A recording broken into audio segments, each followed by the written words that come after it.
When I disclose that I have a mental health issue, the most common reply I've received is, "You don't look crazy." That assumption or belief is unfortunately very common because most people get their information from second-hand places. They get their information from friends, from family, from media, from associates, and they take that information as fact rather than opinion. We share our stories because we want to share the first-hand reality of living with our issues, and because it's the most effective way to dispel the myths and stereotypes which arise from stigma and discrimination. We're not saying that things aren't challenging or difficult for us. We're saying that we are more than our issues. This is who we are, and this is why. Remember to be you. We encourage you to reflect and brainstorm a creative way to express your story.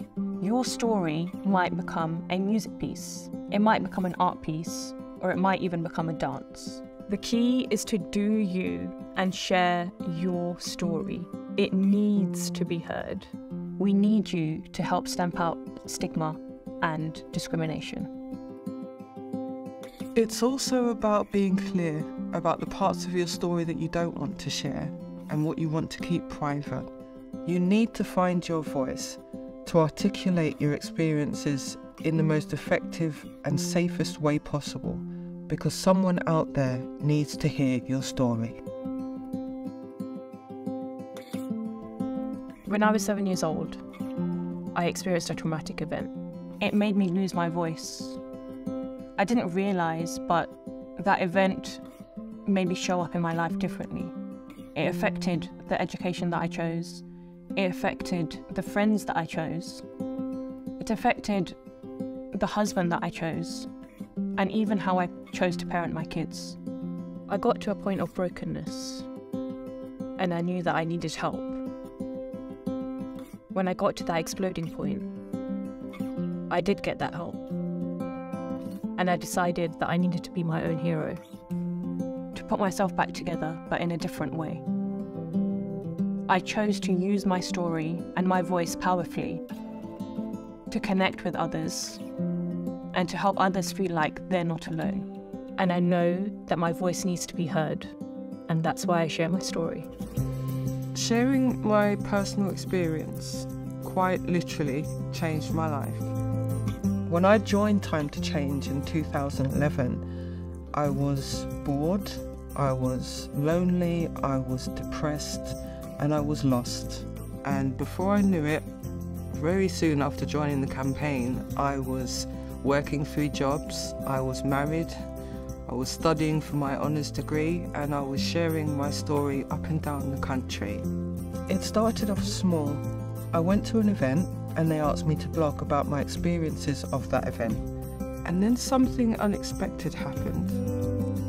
People were listening and they wanted to hear more. For me, sharing is about illumination, shining a light on the reality of living with a mental health issue. Every time I've shared my story, it's been with 2 things in mind. 1, I want the other person to understand that although my brain may work differently to yours, it still works. And 2, I want the other person to know that they're not alone, even when they feel lonely. No matter the issue, communicate your story in the best way for you. One of the most important people that we forget about is ourselves. It's really important to look out for your psychological safety. You decide how deep you want to go. One week you might decide to share about your recovery story and who was there to help you. And the next week, you might simply just say, I have experience of mental health problems. Remember, your story will change and adapt as you do. Looking after yourself is crucial, but aftercare isn't just about what you do immediately after sharing. It's about what you do whenever you need to put your mental health first. An old conversation or situation can pop into your mind at any time, And as long as you're not hurting yourself or anyone else, do what you need to do to get right. Every time you're smiling on the outside and hurting on the inside, reach for the list of things that make you happy. It could be a song, positive alarms, it could be a fidget ring, or a mindfulness body scan.